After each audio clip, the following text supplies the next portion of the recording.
I think it was really important yesterday as we met with First Ministers from across the country that premiers have an opportunity to express the interests of their citizens, of their industry, of their area. Certainly, I don't blame Danielle Smith for speaking up for her industry.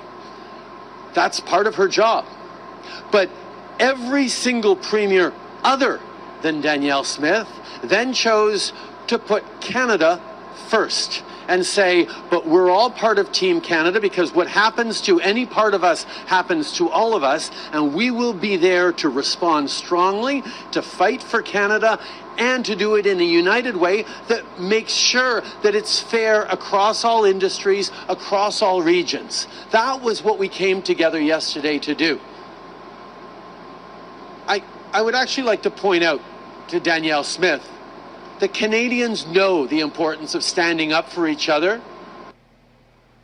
That's why Canadian taxpayers bought the Trans Mountain Pipeline Expansion, TMX, to be able to get Albertan oil to new markets.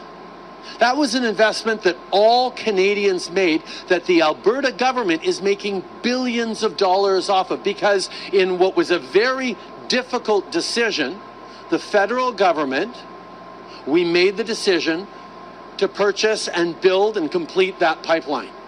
That's an example of all Canadians standing up for Alberta and getting it done. So yes, premiers should be advocating for their own industries, their own country, their own communities, but they should also put their country first, as every single premier except Danielle Smith did.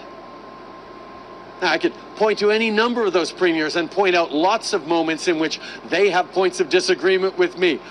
From Doug Ford to Scott Moe to Tim Houston to even David Eby and Wab Kinew and others. There's all sorts of disagreements we're going to have. But when push comes to shove, every single one of them are Canadians first. And yes, they're going to look out for their communities, but they also know that looking out for all of us is what everyone in their communities expect us to do. And on top of that, I think it's very clear that right now, Pierre Poilievre, who wants to be Prime Minister for all Canadians, has a choice to make.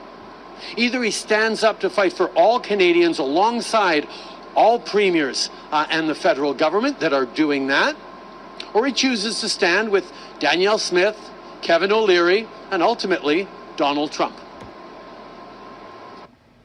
They're the ones putting Canada first. Like, subscribe, everybody.